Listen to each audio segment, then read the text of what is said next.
Humanianity, a new religious call. Humanianity, religion for us all. Humanity, now we all can see. Humanity, how much better we can be.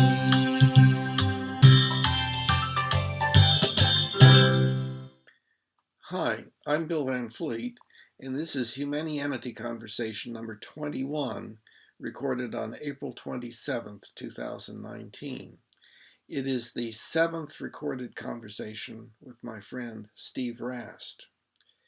We talked about the difficulties the religions are having in moving ahead to a more modern way of thinking and a much needed coming together of the various religions toward a basic ethical philosophy for our species. A major impediment is the tribalistic tendency of the religions, requiring loyalty to the religion by obedient maintenance of belief in the various stories of those traditions, the purpose of the stories being the clarification of the various ethical principles demonstrated in those stories.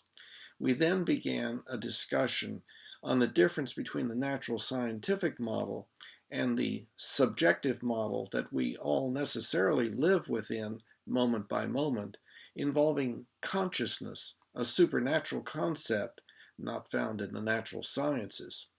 The Skype connection broke and could not be reconnected, so we plan to continue when we can reconnect. But really, accounting's sort of my third love, really. I mean, if I could make money at the other two, I might well do that rather than be the tax accountant. Your third, hadn't been able to figure how to make a lot of money with philosophy without teaching, and I'm really too old to teach now. Probably I teach part-time a little bit, but so 1 and 2 are what? Philosophy and theology. I see. And you might throw English literature into that a little bit. Yeah. So maybe accounting's number 4 now. Maybe. Well, I would have put philosophy and religions kind of in the same category. Yeah. Philosophical religious. Yeah, that's probably true. The department at Winthrop is actually a religion and philosophy department combined. Yeah. So some philosophers would disagree with that. Most religion people would be okay with that, I think, but some philosophers, think religion's a little not so sure why it's an academic discipline, why it's in state schools especially. I've had that discussion before. Yeah, well, actually, I think that's kind of an important issue. I think that it is really a very important issue, the status of religion in the world and in our part of the world and so forth. Yes. Because my contention would be that religion is extremely important, that it is our effort at organization in behalf of us all. It's very primitive in some senses of the word, in that, well, primitive compared to what it may become in the far future. But people are turning against it because of the problems that are still in it, that are in it because of what we put in it, that we, the creators of the religions. Yes, I think so. Well, it's a cultural construct, so it has the problems that all cultural constructs have, I guess. It's kind of a checkered history. Certainly, the Catholic Church certainly does, but a great tradition too. I've got a friend of mine, and she's got kind of a love-hate relationship with the Catholic Church. She's Irish Catholic, so she'll certainly always be Catholic, I think, but Uh-huh. kind of a love-hate thing with it. And it's brought me to where I am, certainly in that contemplative area. But here I am this afternoon going to do Buddhist meditation. So it's, Mhm. I've been asking myself about all that. But because in the Buddhist meditation, you do some things that would be called so religious, I guess. They have we have their Buddhist prayers and that sort of thing, and I'm comfortable with that. But Yeah. I don't know how some of my priest friends might be. I don't know. Yeah. And Well, the important and interesting question is, well, in this specific case, what do you mean by religion when you made your statement about religion? well, exactly. It's certainly beyond the institutional cultural, I think. So here I am tomorrow. Here's my religious day tomorrow, Sunday. Most people maybe go to Sunday school and then maybe do an 11 o'clock service or something. Some people may be even more entranced with it and go to, especially in the Baptist tradition, go to a 7 o'clock evening. Well, tomorrow I'm going to Mass at 8 in the Catholic Church, to a study group at the Episcopal Church at 9:20, leaving a little early from that to do the Baha'is tomorrow at 11:15, and then uh, well, that'll be it, I guess. Then, but like next week, I'll be going to the probably doing something similar, and then going to the Buddhist meditation thing at 7 o'clock on Sunday evening. So my Sundays are going to be very eclectic. It looks like for a while, but it's interesting. It's interesting, and I guess somewhere in there, I'll go with Wendy to the Unitarian Church too. She's doing Yeah. the 9 o'clock tomorrow, and then Uh-huh. I think it's 9 o'clock, 9:15, and the Baha'is at 11. But And yeah. by the way, are you still not seeing me? You're not getting an image of me? No, I'm okay with you now. I should have Oh, told you. okay, Yeah, okay. fine. So okay, so yeah, well, um, so what is it? Well, there are a number of questions that go through my mind about the whole issue of religion. As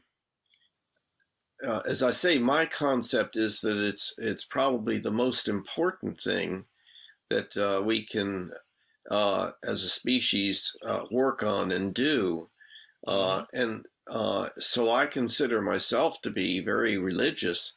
However, what that means in other people's minds is drastically different than the way it actually is. Because, for instance,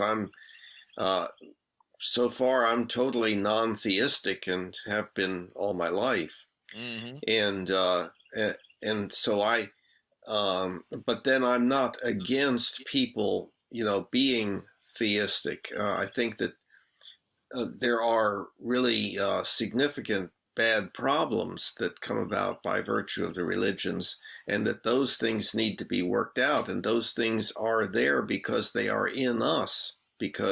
And basically, what I'm talking about, I guess the biggest element is the tribalism.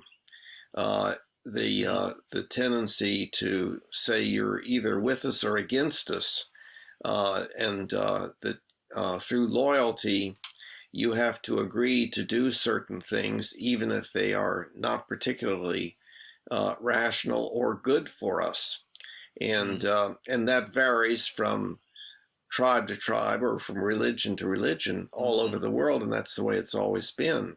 But there is this current tendency for the religions to be coming together, to be listening to each other and having dialogue with each other, and even for atheistic individuals and theistic individuals, or people who are opposed to religion, and people who are actively involved in religion, to actually sit down and talk with each other and listen to each other. There are, YouTube debates of that nature and so on. So, so we are making progress, but I see it as very, very early. And so we've got a long way to go. Yeah, I think so. It's maybe getting a little better. Certainly in the Catholic Church, a lot more opening since Vatican II to both what is called ecumenical dialogue, which is dialogue amongst the Christian community, and interfaith dialogue, which is dialogue between the different faith traditions. One thing we've done in York County, and the oratory community has been really spearheaded this, is what a group called the Children of Abraham. And we have a group here, and it's York County, but bringing together Jewish, Muslims, and Christians for a variety of different events. The lady I told you about that has that love-hate relationship with the Catholic Church, she's very involved with that and is on the board of that. So, in fact, they're having an ice cream social this afternoon over at Allison Creek Presbyterian Church with that group. So it's a very vibrant group. Yeah, kind of helped get that going way back when. Yeah, maybe, gosh, probably 15 years ago now. Good long time ago. So you see that going on. I've been very much on the diocesan level, which is kind of in the Catholic Church, that's kind of the top level beyond the Pope, I guess, with the bishop, and in ecumenical and interfaith dialogue efforts and that sort of thing. So our diocese is very, very open to that, and that's good, I think. And the question I ask is, as I'm, especially getting involved more with the Buddhist, although I've read in Buddhism for years, I've just not ever really participated with any Buddhist groups, is, how does that all tie into my, connection with the, with the Catholic Church? And certainly the Catholic Church brought me to the contemplative, which is now brought me more in with the Buddhist, but, sometimes you feel a little split, I guess. Well, am I just using the Catholic Church? I don't think we should use religion, but and I would think I would probably always be Catholic. But I'm very interested in this thing of what's called lay teachers in the Buddhist tradition, and there's some Catholics that are actually Buddhist lay teachers, I found. So I may follow that track a little bit. I don't know. I'm trying to think that out right now. But but yes, we definitely need to bring religions more together, because we have more in common than we have which separates us, I think. But those things that separate us, they really separate us. Can lead to conflict, sometimes violent conflict. Yeah, that's not a good thing. Yeah. Well, I think one of the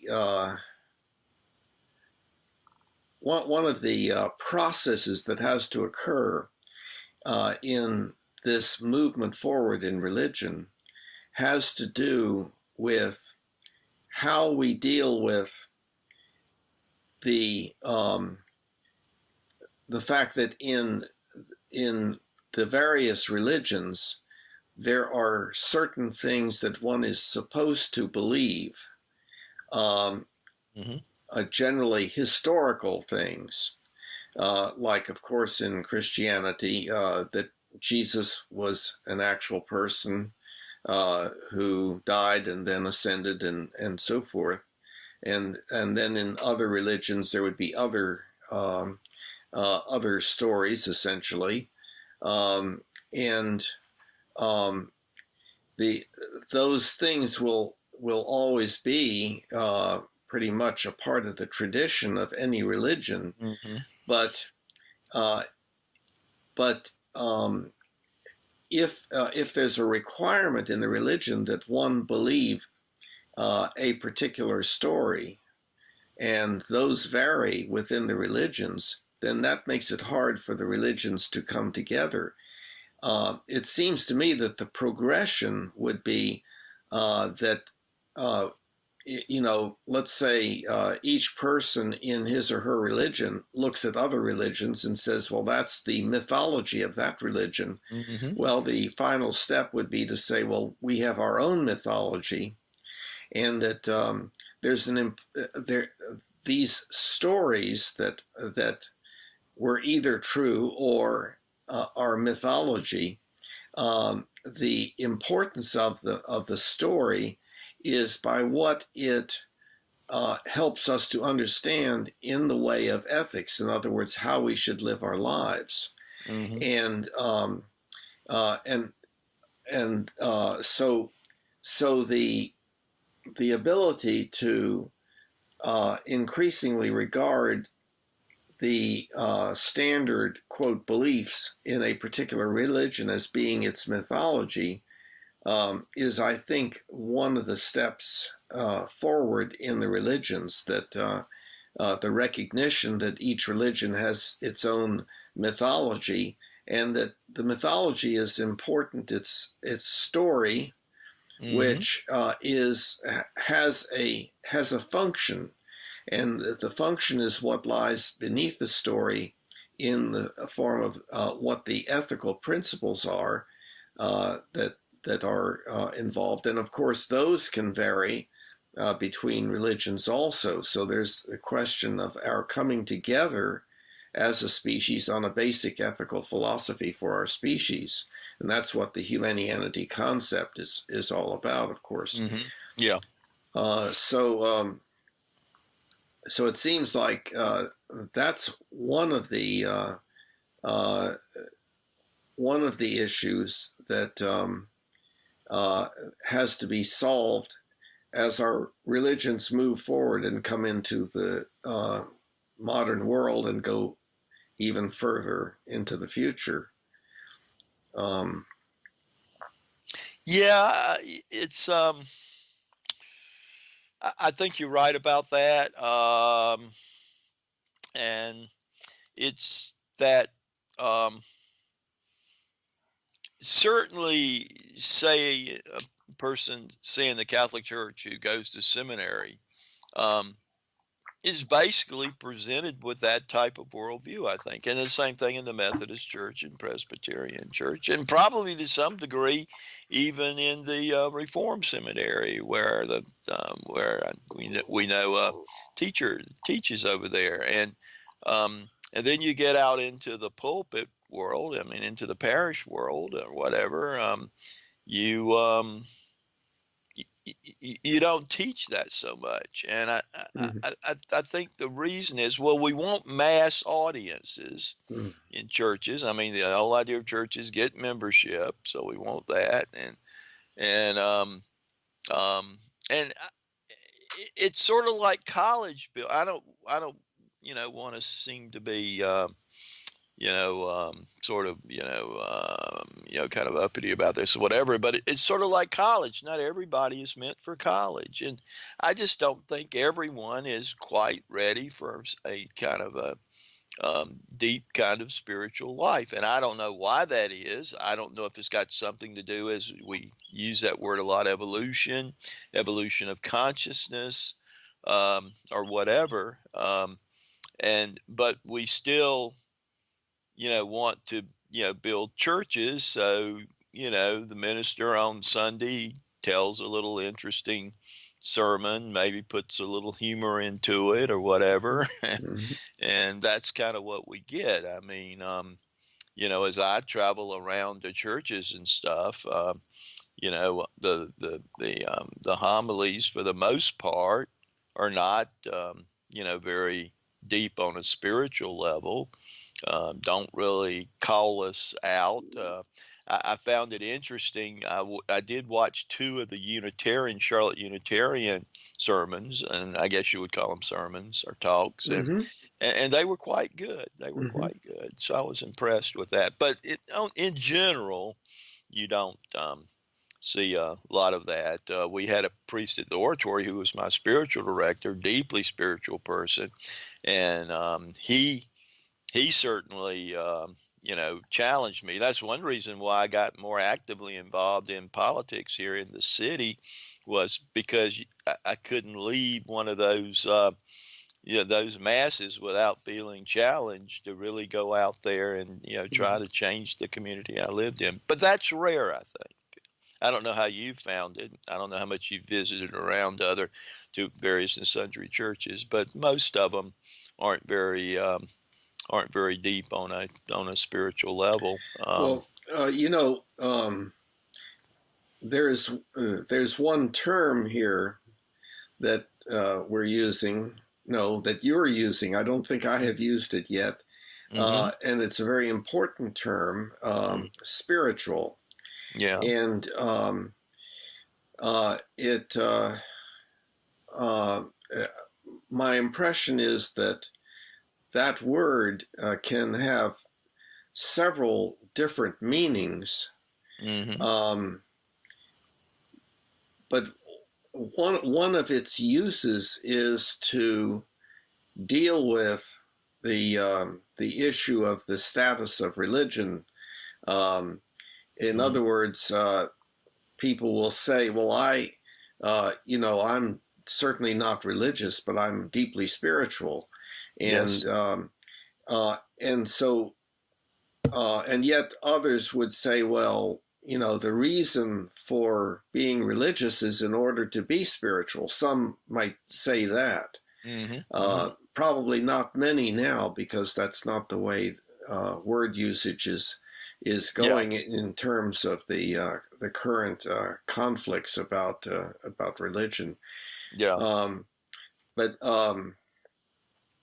uh, and again, Well, yeah. Go well, ahead. again, I think one important question is, what does spirituality refer to? And Mhm. the atheist Sam Harris is very deeply into meditation and so on, and Yes. Yes. I believe regards himself as spiritual but not religious. That may be accurate. I'm I pretty sure think it that's is. pretty accurate. I've read read I've read parts of some of his books, and he's also written essays, and yeah, I think that's probably a pretty good term for Mhm. him. Yeah, spiritual but not religious. As you were saying the other night, he believes there is an objective kind of ethical Mhm. foundation. I think he would agree with that, and um, would also agree that I would think that consciousness and awareness, all of this is not just a byproduct of a bunch of chemical reactions or something. Yeah, he would probably be on board with that. I mean, I don't Well, I'm not know. sure about that. Uh, Well, I think you can read that into him in certain cases. Certainly, there are a couple of essays, and I'm trying to remember them now, where that seems to be a little bit behind, because he wants some kind of objective, um, status for those. Um, for his foundational beliefs, I guess, and certainly a foundation, the kind of foundational ethically. yeah, Uh, foundation ethically, and that's that's something. hard to come at. That's hard to come at without some kind of, because if it's all chemicals and molecules again, there is no ethics. I mean, there really is no meaning. There is no purpose, and if there's no meaning and purpose, then ethics really doesn't make much sense, does it? I No, think that's that's okay. yeah. Here, If he were on the conversation with us, he may agree with that. I don't want to put words into his mouth, yeah, though. yeah. Well, I Yeah. think no, I think that you and I may have a little bit of divergence here, Hmm. although as far as I can tell, we usually don't. Yeah. Um, um, the Well, it of course is related very deeply to what is in my book on the mind-body problem, Yes. Yes. which is free to everybody. Just going to humanianity.com and Hmm. looking under philosophy, but the uh, and of course I can't really explain in just a few sentences what the book laboriously um, brings the reader to. Exactly. But and I know that you have. I think you're on your second reading of the book. If Yes, you I said, am. um, but the yeah one of the one of the key issues is there is the scientific model Hmm. uh, the natural scientific model Yeah. um, involving matter and energy and time and space, Hmm. and an effort to develop a model with um, those items in such a way that we can highly accurately predict certain things. Um, there's and that model containing the picture that there are these particle-like things that are really waves, et cetera, that Hmm. gets very very complex, It uh, does. and so on, but can explain a whole lot, and um, and such that we know a lot about neurology and about how the brain works. There's a whole lot that we don't know, but Mm. still, there's all of that, and nowhere in any of that is there anything having to do with consciousness. So Correct. consciousness is a supernatural concept, then really, and also we don't live our lives um, just using a model of the primarily empty space with these strange wave particle things moving around and so on. We don't do that. We know each other. Uh, oh, it's broken up. Are you there? Humanity, now we all can see. Humanity, how much better we